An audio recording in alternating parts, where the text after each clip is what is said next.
ವಿದೇಶಗಳಲ್ಲಿ ಹೆಂಗಿದೆ sir system? ಮುಂದುವರೆದ ದೇಶಗಳಲ್ಲಿ ಪ್ರೈವೇಟ್ ಸೆಕ್ಟರ್ನ ಮುಂದುವರೆದ ದೇಶಗಳಲ್ಲಿ ಏನು ಅಂದರೆ ಅರ್ಧ ಕೊಂಡ್ಕೊಳ್ಳೋದು, ಅರ್ಧ ಅವರೇ ಮಾಡೋದು. ಬೇರೆಯವ್ರು ಮಾಡೋದಿದ್ರೆ ನಾನು ಯಾಕೆ ಮಾಡಬೇಕು ಅಂತ ಇರೋದು ಅವ್ರದ್ದು. ಓಕೆ, ಅದು ಬೇರೆಯವ್ರನ್ನ ತೊಗೊಳೋದು, ಅದ್ರ ಜೊತೆ ನಂದೊಂದು ಆ್ಯಡ್ ಮಾಡ್ಬಿಡೋಣಪ್ಪ ಪ್ರಾಫಿಟ್ಟು, ನನ್ನ ಜೇಬಿಗೆ ಬರುತ್ತೆ ತಾನೇ ಅದು. ಸೊ ಯಾತಕ್ಕೆ ನಾನು ಸುಮ್ಮನೆ ಕಷ್ಟಪಡಬೇಕು? ಎಸ್, ನಮಗೇನು ಯಾಕೆ ಮಾಡಬೇಕು ಅಂದರೆ we have got people. Okay, 140 crores of people are that. ಅವ್ರಿಗೆಲ್ಲ ಕೆಲಸ ಕೊಡಬೇಕು. ಅವರು ಕೊಂಡ್ಕೊಂಡ್ಬಿಟ್ಟು ಕೂತ್ಕೊಳ್ಳೋದಂದ್ರೆ ಅವ್ರು ಏನು ಮಾಡ್ತಾರೆ ಅವ್ರ ಪಾಪ. ಅದರಿಂದ ಅದನ್ನು ಮಾಡಲೇಬೇಕು ನಾವು. ಆ್ಯಂಡ್ ಗ್ಲೋಬ್ ಇಸ್ ಅದೆಲ್ಲ ವೇಟ್ ಮಾಡ್ತಾ ಇದೆ. ಬೇರೆ ಬೇರೆ ಸರ್ಕಾರಗಳು, ಬೇರೆ ಬೇರೆ ದೇಶಗಳು ನಮಗೆ ಬರಲಪ್ಪ ಅಂತ, ಈಗ ಕೊಂಡ್ಕೊಂಡ್ಬಿಟ್ಟು ನಾವು ಕೊಟ್ಬಿಡೋಣ ಅಂತ ಅದಕ್ಕೆ ವೇಟ್ ಮಾಡ್ತಾ ಇದ್ದಾರೆ. ಅದಕ್ಕೋಸ್ಕರ ನಾವುಗಳು ಕೆಲಸ ಮಾಡಬೇಕು. ಕೆಲಸ ಮಾಡಿಬಿಟ್ಟು ಅದರಿಂದ ಸಂಪಾದಿಸೋದೇ ಒಂದು ಬೇರೆ ಥರ. ಸುಮ್ಮನೆ ಅಲ್ಲಿಂದ ತೊಗೊಂಡು ಇಲ್ಲಿಂದ ತೊಗೊಂಡು ಮಾಡಿ ಅದೇ ಬೇರೆ ಥರ, ಗೊತ್ತಾಯ್ತೆ. ಇದರಲ್ಲಿ ಬರೋವಂಥ ಸಂತೋಷ, ತೃಪ್ತಿ ಅದರಲ್ಲಿ ಬರೋಲ್ಲ. Correct sir. ಆಪರೇಷನ್ ಸಿಂಧೂರದ ಪ್ರತೀಕಾರವಾಗಿ ಪಾಕಿಸ್ತಾನದವರು ಟರ್ಕಿಶ್ ಡ್ರೋನ್ಗಳನ್ನು ಬಳಸಿದ್ರು. ಟೆಕ್ನಾಲಜಿಕಲಿ ಭಾರತದ ಜೊತೆ ಹೆಂಗೆ ಕಂಪೇರ್ ಮಾಡ್ತೀರಿ? ಚೈನೀಸ್ ಮಿಸೈಲ್ಗಳನ್ನು ಬಳಸಿದ್ರು, ಟೆಕ್ನಾಲಜಿಕಲಿ ಭಾರತದ ಜೊತೆ ಹೆಂಗೆ ಕಂಪೇರ್ ಮಾಡ್ತೀರಿ? ಟರ್ಕಿಶ್ ಮಿಸೈಲ್ ಇವರು ಡ್ರೋನ್ಸ್ ಉಪಯೋಗಿಸಿರೋದು ನೀವು ನೋಡಿರೋ ಹಾಗೆ ಜಾಸ್ತಿ ಡ್ರೋನ್ಗಳವರು ನಮ್ಮ ಥರ ಡ್ರೋನ್ ನಾವು ಯಾವ ವಿಚಾರ ಮಾತಾಡ್ತಿದ್ದೀವೋ ಆ ಥರ ಡ್ರೋನ್ಗಳನ್ನು ಅವರು ಉಪಯೋಗಿಸಲಿಲ್ಲ. ಅವ್ರ ಹತ್ರ ಇರೋದ್ರಿಂದ ಸಣ್ಣ ಸೈಜ್ಗಳದ್ದು. ಓಕೆ, ನೀವೆಲ್ಲ ನೋಡಿದಿರಲ್ಲ, ಈ ಫಿಲ್ಮ್ ತಗೊಳ್ಳೋದು, ಆಮೇಲಿಂದ ಮ್ಯಾರೇಜ್ ಆದ ಸೆರೆಮನಿ ಅದಕ್ಕಿಂತ ಸ್ವಲ್ಪ ದೊಡ್ಡದು, ಅದನ್ನು ತೊಗೊಂಡ್ಬಿಟ್ಟು ಸರ್ವೆಲೆನ್ಸ್ ಮಾಡೋದು. ಎರಡನೇದು ಅದನ್ನೇ ಒಂದು ಸ್ಮಾಲ್ ಬ್ಯಾಂಬು 1 kgದು, ಅರ್ಧ kgದು ಅದನ್ನು ತೊಗೊಂಡು ಹಾಕೋದು. ಅದೆಲ್ಲ ನಮ್ಮ ದೇಶದಲ್ಲಿ ಅದೆಲ್ಲ ಪಟಾಕಿ ಹೊಡೆದಾಗೋದು, ಗೊತ್ತಾಯ್ತೆ. ಅದ್ರ ಜಾಸ್ತಿ ಅದನ್ನು ನಮಗೆ ತೊಂದರೆ ಆಗಲಿಲ್ಲ.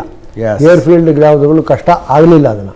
ಅದಲ್ಲದೆ ನಮ್ಮ ಏರ್ ಡಿಫೆನ್ಸ್ ಸರಿಯಾಗಿದ್ದರಿಂದ ಅವುಗಳನ್ನೆಲ್ಲ ಹೊಡೆದಾಗ್ತು. ಇವ್ರದ್ದು ಹೊಸದಾಗಿ ಇವ್ರು ಮಾಡಿದ್ದೇನೆ ಅದನ್ನೆಲ್ಲ ಹೊಸದಾಗಲ್ಲಿ ಇಟ್ಬಿಟ್ಟು ತ್ರಿಶೂಲು ಅದರದ್ದೆಲ್ಲ ಆಕಾಶ ಅದರಿಂದೆಲ್ಲ ಬಹಳ ಉಪಯೋಗಕ್ಕೆ ಬಂತದು, ಗೊತ್ತಾಯ್ತೆ. ಅದರಿಂದ ನಮ್ಮದು ಟರ್ಕಿಶ್ ಡ್ರೋನ್ಸ್ ಎಷ್ಟಿತ್ತೋ ಅದಕ್ಕಿಂತ ಚೆನ್ನಾಗಿ ಕೆಲಸ ಮಾಡಿವೆ.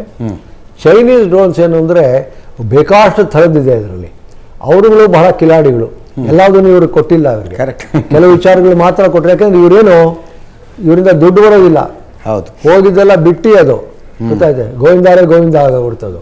ಅದಕ್ಕೋಸ್ಕರ ಅವರು ಹುಷಾರಾಗಿರ್ತಾರೆ. ಯಾಕೆಂದ್ರೆ ಎಲ್ಲರಿಗೂ ದುಡ್ಡು ಬೇಕು ಅವ್ರುಗಳಿಗೆಲ್ಲ. ಅವ್ರು ನೋಡೋದು ಅದೊಂದೇ, ಬರೀ ಶೇಕ್ ಹ್ಯಾಂಡ್ ಕೊಡ್ಬೋದು, ನಕ್ಕಾಗಿ ನಗ್ಬೋದು, ಮುಖದಲ್ಲಿ ನಗ್ತಾರೆ ಹೊರತು ಕಣ್ಣಲ್ಲಿ ನಗಲ್ಲ ಅವರುಗಳು, ಗೊತ್ತಾಯ್ತೆ. ಆ ಥರ ಅಂದರೆ ಆಪರೇಷನ್ ಸಿಂಧೂರ್ ಅಷ್ಟೇ ಎಕ್ಸಾಂಪಲ್ ಇಟ್ಕೊಂಡು ಮಿಲಿಟರಿ ಕೆಪಾಬಿಲಿಟೀಸ್ ಕಂಪೇರ್ ಮಾಡೋದಾದರೆ what league are they in, what league we are in? I think ನಾವು ಈಗಲೂ ಅವ್ರಿಗಿಂತ ಅಟ್ಲೀಸ್ಟ್ ಡಬಲ್ ಕೇಪಬಿಲಿಟೀಸ್ ಇದೆ ನಮ್ಮ ಹತ್ರ. ಆ್ಯಂಡ್ ಅದನ್ನು ಪ್ರೂವ್ ಮಾಡಿದ್ದಾರೆ. ಇದೇ ಇದರಲ್ಲೇ ಕಂಟಿನ್ಯೂ ಮಾಡಿದ್ರೆ ಇನ್ನೂ ಜಾಸ್ತಿ ಮಾಡ್ಬೋದು ಡ್ಯಾಮೇಜ್ಗಳು ಅವ್ರಿಗೆ. ಇನ್ನೊಂದು ಸರ್ತಿ ಏನಾದರೂ ಈ ಟೆರರಿಸ್ಟ್ ಏನಾದರೂ ಬಂದರೆ ಅದಕ್ಕೆ ತಕ್ಷಣವೇ ಹೋಗ್ಬಿಟ್ಟು ಹೊಡೆದು ಬಿಡ್ಬೋದು. ಎಲ್ಲಿಂದ ಅದು ಎಮಿನೇಟ್ ಆಯಿತು ಅದನ್ನು ಅವ್ನ ಕೇಪಬಿಲಿಟಿ ತೋರಿಸ್ಬಿಟ್ರು. ಹೌದು, ಗೊತ್ತಾಯ್ತು. ತೋರಿಸೋದಕ್ಕೆ ಅವ್ರು ಏನು ಜವಾಬೇ ಇಲ್ಲ ಅವರದ್ದು. 9 ಕಡೆ ಈ ಟೆರರಿಸ್ಟ್ದು ಬೇಸ್ಗಳು ಅದನ್ನು ನಾಶಪಡಿಸಿದ ಮೇಲೆ ಅವ್ರು ಅಟ್ಲೀಸ್ಟ್ 1-2 ಬೇಸನ್ನು ನಾಶಪಡಿಸಬಾರ್ದಾಗಿತ್ತು. ಆಗಲಿಲ್ಲ ಅದು. ಯಾಕೆ ಇದೇ ಏರ್ ಡಿಫೆನ್ಸು ನಮ್ಮ ಕೇಪಬಿಲಿಟೀಸ್ ಅಷ್ಟೇ. ಆಪರೇಷನ್ ಸಿಂಧೂರದ ನಂತರ ಬ್ರಹ್ಮೋಸ್ಗೆ ಭಾಳ ಬೇಡಿಕೆ ಬರ್ತಾ ಇದೆ ಅಂತ ಕೇಳಿದ್ವಿ. What about other things? ನಿಮ್ಮ ಕಂಪನಿ, ನಮ್ಮದು ಮೊದಲಿಂದ ಇದೆ, ಇವಾಗಲೇ ಶುರು ಆಯಿತು ನಮಗೆ. ಓಕೆ, ಇದೊಂದೇ ಇಲ್ಲ, ನಾವು ಒಂದು ವಿಚಾರದಲ್ಲಿ ಮಾತ್ರ ಮಾತಾಡಿರೋದು. ಇನ್ನೂ ಬೇಕಾದಷ್ಟು ಪದಾರ್ಥಗಳನ್ನು ನಾವು ಮಾಡ್ತೀವಿ. ಕಮ್ಯುನಿಕೇಷನ್ ಎಕ್ವಿಪ್ಮೆಂಟ್ ಮಾಡ್ತೀವಿ, ಎಲೆಕ್ಟ್ರಾನಿಕ್ ವಾರ್ಫೇರ್ ಎಕ್ವಿಪ್ಮೆಂಟ್ ಮಾಡ್ತೀವಿ, thermal imager based fire control system for tanks ಮಾಡ್ತೀವಿ.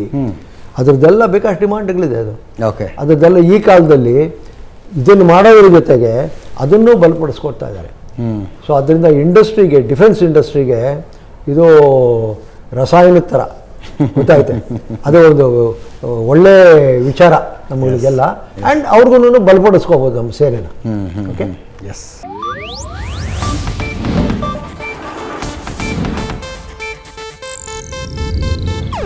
ಇದು ಏಷ್ಯಾನೆಟ್ ನ್ಯೂಸ್ ನೆಟ್ವರ್ಕ್ ಪ್ರಸ್ತುತಿ.